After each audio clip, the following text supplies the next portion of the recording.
JDS ಬಿಜೆಪಿಯಲ್ಲಿ ಅಸಮಾಧಾನ ಭುಗಿಲೆದ್ದಿದೆ. ಲೋಕ ಸಮರದ ಬೆನ್ನಲ್ಲೇ ಮುಸುಕಿನ ಗುದ್ದಾಟ ಶುರುವಾಗಿದೆ ಮೈತ್ರಿಯಲ್ಲಿ. ಲೋಕ ಸಮರದ ಬೆನ್ನಲ್ಲೇ ಮುಸುಕಿನ ಗುದ್ದಾಟ ಆರಂಭವಾಗಿದೆ.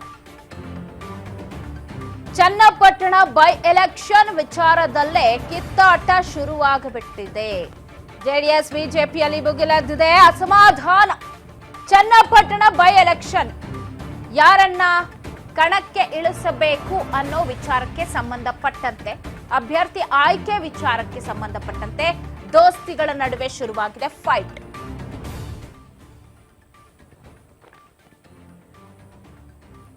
ಲೋಕಸಮರದ ಹೊತ್ತಲ್ಲಿ ಎಲ್ಲವೂ ಚೆನ್ನಾಗೇ ಇತ್ತು. ಬಟ್ ಈಗ ಆ ಒಗ್ಗಟ್ಟು ಎಲ್ಲೋ ಕಾಣಿಸ್ತಾ ಇಲ್ಲ, ಮುಸುಕಿನ ಗುದ್ದಾಟದಂತೆ ಹೊರಬರ್ತಾ ಇದೆ ಅಂತ. ಯಾಕಂದ್ರೆ ಇಲ್ಲಿ ಸಿ.ಪಿ. ಯೋಗೇಶ್ವರ್ ಅವರು ನಾನೇ ಅಭ್ಯರ್ಥಿ ಅನ್ನೋದು ಅವರೇ ಸ್ವಯಂ ಘೋಷಿತ ಮಾಡ್ಕೊಂಡಿದ್ದಾರೆ. ನಾನೇ ಅಭ್ಯರ್ಥಿ, ನಾನೇ ಕಣಕ್ಕೆ ಇಳಿತೀನಿ, ನಾನೇ ಕಣದಲ್ಲಿ ಇರ್ತೀನಿ ಅನ್ನೋ ರೀತಿಯಾಗಿ.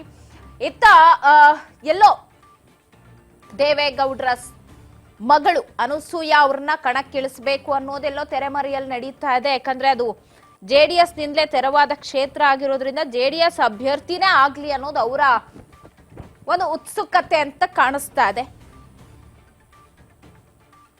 ಸೊ ಇತ್ತ ಯೋಗೇಶ್ವರ್ ಅವರು ಪಕ್ಷಕ್ಕಾಗಿ ದುಡಿದವರು, MLC ಆಗಿದ್ದಾರೆ ಸದ್ಯ. ಬಟ್ ಯಾವುದೇ ಒಂದು ಸ್ಥಾನಮಾನ ಸಿಗದೆ ಹೋದ್ರೆ ಹೇಗೆ ಅಂತ. ಸೊ ಆ ಹಿನ್ನೆಲೆ ಈಗ ಮುಸುಕಿನ ಗುದ್ದಾಟಕ್ಕೆ ಬೈ ಎಲೆಕ್ಷನ್ ಕಾರಣವಾಗ್ತಾ ಇದೆ.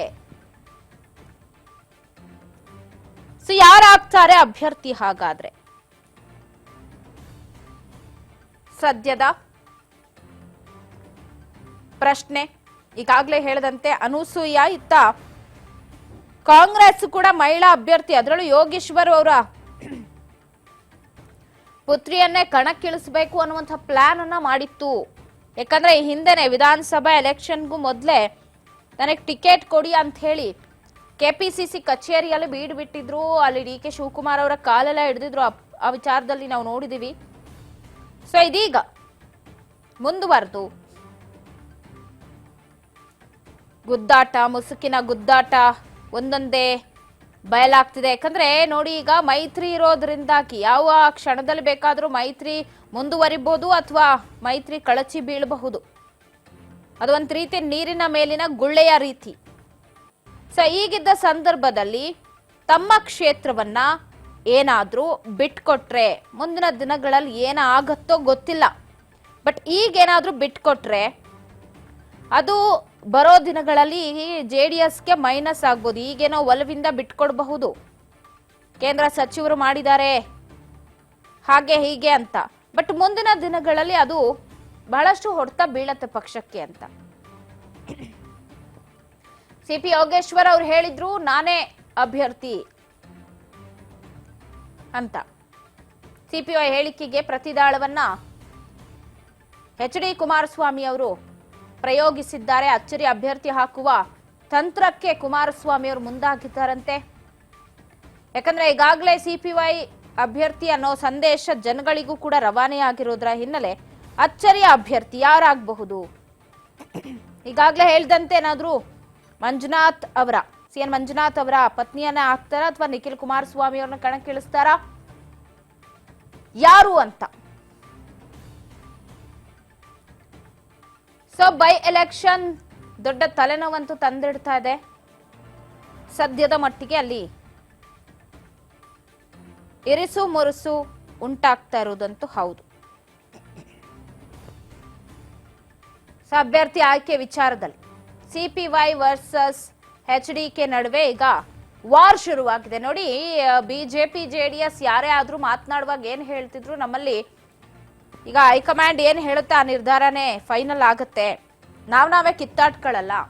JDS ಅವ್ರನ್ನ ನಿಲ್ಸಿದ್ರು ನಾವು ಅವ್ರಿಗೆ ಸಪೋರ್ಟ್ ಮಾಡ್ತೀವಿ, BJP ಅವ್ರನ್ನೇ ನಿಲ್ಸಿದ್ರು ನಾವು ಅಂದ್ರೆ JDS ನವರು BJP ಅವ್ರಿಗೆ ಸಪೋರ್ಟ್ ಮಾಡ್ತೀವಿ.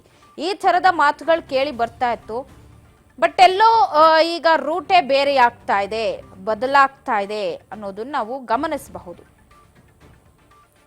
ಈಗ ನಡೀತಾ ಇರುವಂತಹ ಒಂದಷ್ಟು ಬೆಳವಣಿಗೆಗಳನ್ನ ನೋಡಿದಂತ ಸಂದರ್ಭದಲ್ಲಿ. ಸೊ ಇಬ್ಬರ ನಡುವೆ ವೈಮನಸ್ಸಿಗೆ, ಜೊತೆಗೆ ಪಕ್ಷಗಳ ನಡುವೆನೂ ಕೂಡ ಇದು ಒಂದ್ ರೀತಿ ಮುಸುಕಿನ ಗುದ್ದಾಡಕ್ಕೆ ನಾಂದಿ ಆಗುತ್ತೆ ಅಂತ ಹೇಳ್ಬೋದು. ಕಾರ್ಯಕರ್ತರಲ್ಲಿ ಒಮ್ಮತ ಇರಲ್ಲ, ಕಾರ್ಯಕರ್ತರನ್ನ ಒಗ್ಗೂಡಿಸ್ಕೊಂಡು ಹೋಗಬೇಕಾಗತ್ತೆ. ಬೈ ಎಲೆಕ್ಷನ್ನೋ ಯಾವ ಎಲೆಕ್ಷನ್ ಆದ್ರೂ ಅವರ ಸಪೋರ್ಟ್ ಬೇಕೇ ಬೇಕು, ಕಾರ್ಯಕರ್ತರ ಸಪೋರ್ಟ್. ಅವ್ರ ಸಪೋರ್ಟ್ ಇಲ್ಲದೆ ಯಾರು ಏನೂ ಮಾಡೋಕ್ಕಾಗಲ್ಲ ಅಭ್ಯರ್ಥಿಗಳು. ಸೊ ಹೀಗಿದ್ದಾಗ ಇವರ ಗುದ್ದಾಟದಲ್ಲಿ JDS ಕಾರ್ಯಕರ್ತರು, BJP ಕಾರ್ಯಕರ್ತರು ಅವರ ಆಂಗಲ್ಗಳೇ ಬೇರೆ ಇರತ್ತೆ. ಸೊ ಹಿಂಗ ಆಡ್ಕೊಂಡು ಹೋದ್ರೆ ಇದು ಇಬ್ಬರ ಜಗಳ, ಮೂರನೇವ್ರಿಗೆ ಲಾಭ ಅನ್ನೋ ತರ ಕಾಂಗ್ರೆಸ್ ಯಾರನ್ನೋ ಒಬ್ರನ್ನ ಹಾಕಿ ಗೆಲ್ಲಿಸ್ಕೊಂಡು ಬರೋ ಸಾಧ್ಯತೆಗಳು ಕೂಡ ದಟ್ಟವಾಗಿರುತ್ತೆ.